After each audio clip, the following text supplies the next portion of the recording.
Et salut les baleines, et qu'est-ce qui se passe? Le cours s'écrase? Bon, on n'a pas encore cassé les supports qu'il fallait et on va être patient pour bien sûr voir ces supports cassés, s'ils doivent bien sûr être cassés parce que le cours est peut-être haussier, même si vous le savez qu'on tient ce décompte qui est baissier. Pour montrer un exemple du dernier, d'ailleurs décompte qui a été posé, eh bien on retourne ici le 26 décembre d'année 2023, il y a plein de décomptes baissiers ici, etc.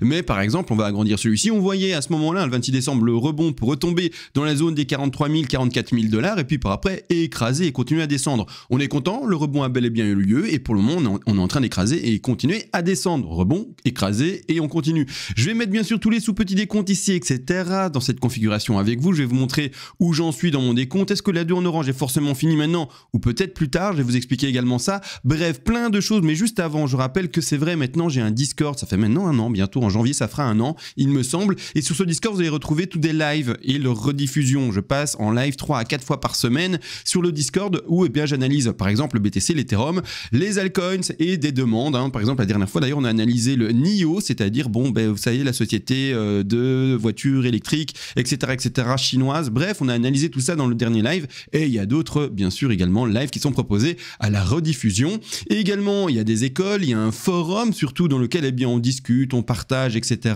des vagues d'Heliotwave, de nos plans. Bref, plein de choses. Et également, c'est pas fini, il y a mes plans à moi de partager sur l'Ethereum, le BTC, l'Ethereum, les altcoins également top 50, plus également des archives avec également eh bien toutes les autres altcoins qui sont analysées régulièrement, bien sûr, vous le savez, eh bien sur les lives. Tout ça, c'est pas gratuit parce que ça c'est tout simplement à destination d'aider la chaîne, c'est sous un abonnement, et regardez bien, ça commence à 30 € pour le premier mois. Ce qui est bien, c'est qu'avec un mois, vous venez, vous allez d'ailleurs choper par exemple les PDF que j'ai pas cherché et que j'ai pas montré, mais les PDF de Money Management et Risk Management et des vagues d'Heliotwave également. Et de ce manière, bah, si ça vous plaît, tant mieux, vous restez avec le forum, les lives, etc. avec l'équipe. Si ça vous plaît pas, vous allez choper les PDF, vous allez regarder les lives, les différentes analyses, et vous êtes content également.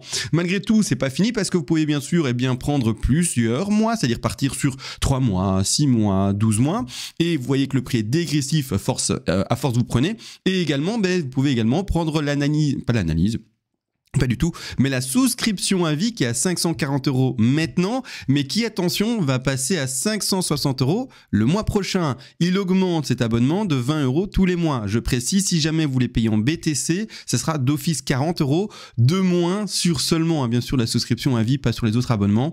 Bien sûr, pour ce faire, vous allez me contacter sur le site internet. Il y a une petite adresse mail. Vous écrivez à cette adresse mail, vous dites CMA, abonnement à vie en BTC, et alors vous aurez 40 € d'office de moins par rapport au prix qui est bien sûr en application pendant le mois où vous m'écrivez. Donc 540 pour le moment, 1er janvier 560. Voilà, petite auto-pub de fait pour la chaîne, et on va enfin partir dans l'analyse ici du BTC avant que je m'étouffe parce que j'arrive pas à parler. J'ai envie de tousser en fait, je vous cache pas.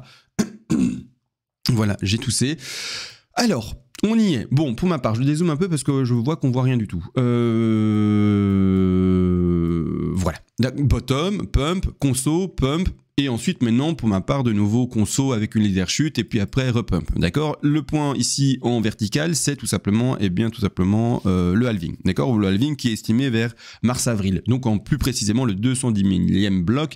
Mais là, c'est qu'une estimation de date. D'accord? Malgré tout, bah, du coup, moi, je suis dans une grosse correction d'une 2 ici, vous le voyez, et je vais descendre en une configuration normalement de ABC en zigzag. Peut-être d'autres configurations, mais on verra ça pendant la construction. Là, on est beaucoup trop loin. Mais juste pour la mettre en évidence quand même, et vous voyez la configuration à laquelle eh bien je m'attends. Tiens, je l'ai pas.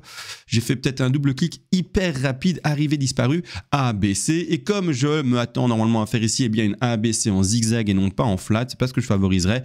Eh bien de cette configuration là, eh bien je vois premièrement 5 vagues baissières. D'accord, 5 vagues baissières qui sont installées ici en jaune et sous-divisées par après eh bien également en orange. Maintenant on va travailler ces petits degrés ici en orange, et clairement ben on est en train de faire des choses pas mal, très sympa. Précision par rapport à la vidéo publique d'il y a quelques jours, 3, 4, 5 jours peut-être maintenant. On est un tout petit peu plus écrasé, le rebond c'est bien fait, mais voilà, la vague n'était pas finie au moment où j'ai fait la vidéo, mais c'est pas du tout un problème, on est un peu plus écrasé. On reste toujours pour ma part dans la leading diagonale, le rebond et c'est géré. Top de 2 trouvé. Une 2 tout de même qui a légèrement dépassé les objectifs statistiques. Je rappelle, les objectifs statistiques c'est 50, 61, 8. Quand on regarde ce qu'on a fait comme rebond, on a été chercher quand même les 76K, donc quand même un beau petit rebond, mais n'empêche, je reste ici dans l'élaboration d'une 2. Comment l'expliquer si on doit mettre un narratif hors ETF, hein, etc. Bref, ça c'est autre chose. Mais si on doit mettre un narratif par rapport aux bears et aux bulls et la puissance du marché, on se cherche. Les bulls sont encore très forts et essayent à chaque fois de gagner le retracement, mais malheureusement n'arrivent pas à conclure en faisant chaque fois une cassure des résistances plus haut mises en évidence par les tops. Et pour le moment, du coup, on peut expliquer ces retracements forts de cette manière. Également dans le marché bull, contraire, vous allez trouver également un peu le même scénario, un peu le même narratif, la même histoire, en disant voilà, les bears essayent d'écraser à la baisse mais n'arrivent pas à faire tout simplement des niveaux plus bas. J'ai essayé d'expliquer ça comme ça, d'accord, pour expliquer pourquoi la 2 pouvait partir aussi loin, mais non, un narratif n'est pas du tout nécessaire. Je l'ai fait pour vraiment essayer d'expliquer la compréhension d'un mouvement de cours pour les tout débutants et qu'ils ne s'inquiètent pas en se disant mince, la 2 est à 76,4, les stats c'est entre 50 et 61,8 et du coup la 2 est invalidée. Non, la 2 existe encore et toujours, et donc du coup on essaye d'amener aux débutants une histoire qu'ils peuvent un peu comprendre pour que tout simplement ils ne soient pas perdus tout de suite et qu'ils disent pas mince, c'est perdu, d'accord. De cette manière-là, 5 vagues ici, alors je vais d'ailleurs grandir mon degré ici en orange parce que je vois que c'est illisible, je vais le mettre en très grand en sub-millénium. 5 vagues pour descendre, rebond ici, et c'est là où je vais vous expliquer pourquoi pour ma part, c'est pas assuré, j'ai peut-être fait une erreur, hein, mais pourquoi pour ma part la 2 est normalement finie maintenant et pas plus tard. Je vais vous montrer ça, alors je vais zoomer en horaire, allez en horaire, c'est parti. Pour ma part en fait le décompte qui est là, regardez, on va prendre ici un brush, retirer l'aimant pour avoir des facilités à dessiner, et en fait je vois un mouvement, 2 mouvements, 3 mouvements, 4 mouvements, 5 mouvements. Bien sûr certains vont dire voilà CMA, 5 mouvements impulsifs, etc. Statistiquement on n'est pas dans l'impulsif du tout. C'est-à-dire que quand on va prendre ici par exemple ça, donc la racine, le top de 1 ici potentiel, le retracement de la 2, hein, donc 1, 2 potentiel, regardez bien où on atteint ce top de 3 potentiel, à 113, une 3 qui atteint ce niveau-là, et même pas ces 161,8, c'est hyper, méga, ultra, supra, rare. J'ai voulu encore mettre des mots superlatifs, etc. pour faire super, méga rare, mais non, c'est tellement entre guillemets peu probable que je vais pas favoriser ça, d'accord. Donc déjà ça, moi je le mets de côté, je ne joue qu'avec les probabilités, donc ciao, d'accord. Et ce que je vais au contraire apposer, c'est tout simplement du WXYZ, et là tout d'un coup, en termes de statistiques, tout est bon, d'accord, parce que là oui, une W et une X à ces niveaux-là, oui, une Y à ces niveaux, donc 113, oui, ici un retracement de X également, et puis ici de nouveau un Z qui me semble est de nouveau à, je vais vérifier avec vous, remets un peu l'aimant, c'est mis, je crois que c'est de nouveau 113 quasiment parfait, voilà, on est à quasiment 113, oui, d'accord, donc là au contraire pour une WXYZ c'est nickel, donc ici je peux déjà terminer ma 2 là en fait, hein, vous voyez, et puis basta en fait, et on est content. Donc on va regarder comment ça se situe maintenant pour la suite, parce que pour ma part maintenant du coup c'est une accélération de la baisse qui va s'effectuer. On est en train selon moi d'avoir fait, d'ailleurs je vais vous montrer du coup le sous-petit décompte, la première, oh la couleur, allez on va rester sur ça, c'est pas grave, je vais la changer de couleur après, je vais la mettre en blanche. Pour ma part, on part sur la première petite une, rebond de 2, 3, 4 et puis 5, d'accord, je vais mettre en blanche comme j'ai dit, en plus fin, hop, hop, hop, et les degrés en minuscules, et on est content. Et pour ma part, ici, on est nickel. On aurait fait, du coup, notre première une en 5 vagues, alors je vais, encore des vagues, ça va faire beaucoup de choses, je vais l'effacer juste après, mais juste pour le montrer, 1, 2, 3, 4, 5... boum, ok, terminé, basta.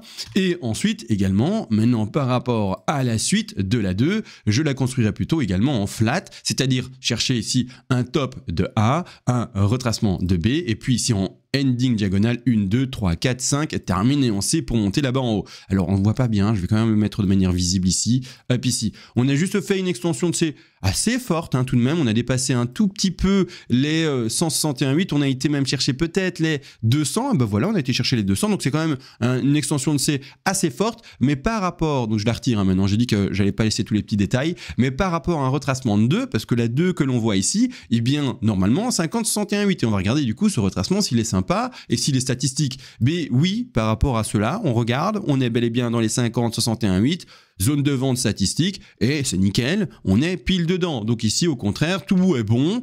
Maintenant, par rapport à la suite, il va falloir faire la 3, d'accord. La 3 qui ira chercher plus bas, hein, d'accord, statistiquement de nouveau les 168, etc. Donc un peu plus bas là-bas.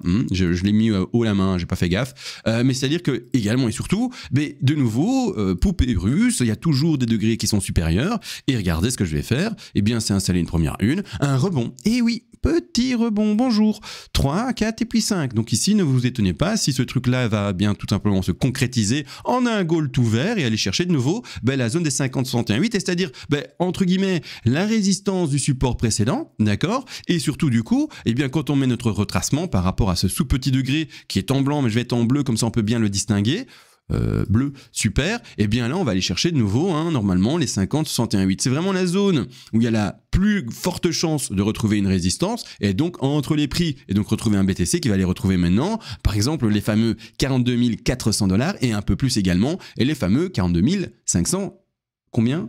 83 $, mes yeux. Et ça peut aller plus haut, mais statistiquement plus rare. Ça peut être plus faible, statistiquement plus rare. Moi, je l'attends là. Maintenant, également, comme dans la dernière vidéo publique, je viens d'apposer ma une. Peut-être que la une n'est pas vraiment posée là. J'ai exagéré, je suis en horaire. Je vais pas rentrer en minutes ou en quart d'heure pour commencer à compter ça. D'accord? Je laisse ça aux aficionados du scalping. Moi, c'est plutôt des plans de trading que vous voyez assez long terme. Et donc, je vais pas rentrer sur du micro-degré.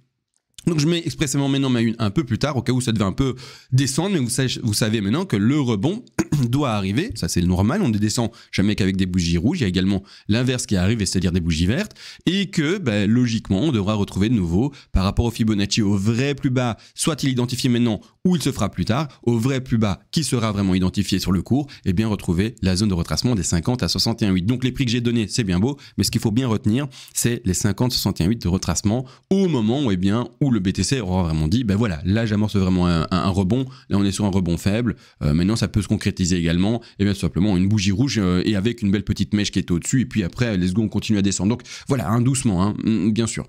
Maintenant également, du coup, construction de la suite, là on va la faire ensemble petit à petit, on n'y est pas, on va faire une 3, 4, 5 plus tard, voilà, grossièrement, donc je vais retirer tous les trop de détails, comme je vous ai dit, et puis on continue à tenir le décompte. Est-ce qu'il y a des décomptes alternatifs? Il y en a toujours, d'accord? Ceux qui se posent la question, il y en a toujours, il y a des plans boules, il y a des plans verts.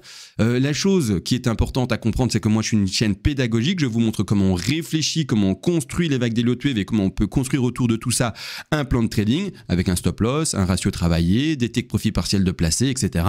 Mais que de votre côté, si vous avez appris à utiliser avec moi ou quelqu'un d'autre ou peu importe les Elliott-Wave, que vous ne devez pas faire du copy trading bête et méchant, bête et niais je devrais plutôt dire, et tout simplement de trader que avec vos propres plans. Moi je suis là pour vous montrer comment ça fonctionne et à vous bien sûr après de vous adapter et surtout avec vos propres plans. Je fais bien sûr les décomptes les plus corrects possibles, c'est-à-dire les décomptes que je tiendrais personnellement si je devais trader chaque décompte que je présente, mais malgré tout éviter encore et toujours le copy trading. Pour la suite, voilà, je vous l'ai montré, on attend le BTC statistiquement dans la zone ici des 34 800, des 32 600 et encore plus bas ici des 30 900 $. J'ai une zone d'achat surprise que je ne vais pas annoncer maintenant, d'accord? Je vais vous l'annoncer quand on la touche, d'accord? Il y a une zone d'achat qui est plus élevée à celle-ci, ça serait une zone d'achat que je vais vous montrer, d'accord? Mais dans je ne sais pas quelle vidéo, quand on touche la zone d'achat surprise, je ferai ça y est, zone d'achat touchée, surprise, et donc je vais vous expliquer comment est-ce qu'on peut réagir par rapport à cette zone d'achat surprise. Vous allez comprendre, le jour où on y est, là maintenant c'est un peu flou, qu'est-ce qu'il me raconte? Une zone d'achat surprise, c'est pas un Kinder Bueno ou un Kinder Surprise ici, excusez-moi. Vous allez voir, vous allez comprendre ce que je vais vous dire plus tard quand on sera sur cette fameuse zone d'achat qui est plus haute que celle-ci et qui rentre quand même dans le plan d'une 2. D'accord? Je vous expliquerai le jour où c'est bien sûr le cas. Maintenant également, les gars, n'oubliez pas d'aller voir ma chaîne secondaire qui s'appelle AI Influencer. D'accord? J'ai essayé de faire l'anglais ici, mais en gros, intelligence artificielle influenceur. On aborde l'intelligence artificielle de manière hyper soft, c'est-à-dire qu'on crée des influenceurs, mais par ce biais-là, on voit comment on crée des images artificielles, on voit comment on crée de la voix artificielle, on voit comment on fait de la vidéo artificielle, on voit en fait plein de choses par rapport à ce biais et par rapport à un biais pratique plutôt que de faire les news de comment évolue ChatGPT ou Midjourney ou quelle autre technologie par rapport à l'intelligence artificielle. Bref, allez jeter un coup d'œil, mettez des likes, abonnez-vous, mettez des commentaires, faites du watch time et également sous cette chaîne-ci, dites merci, mettez un pouce bleu ou des choses comme ça. Vous savez, c'est une chaîne qui a très peu malheureusement de commentaires parce qu'il n'y a pas grand-chose à dire sur un décompte aussi froid. Je fais pas de la news, je fais pas du buzz.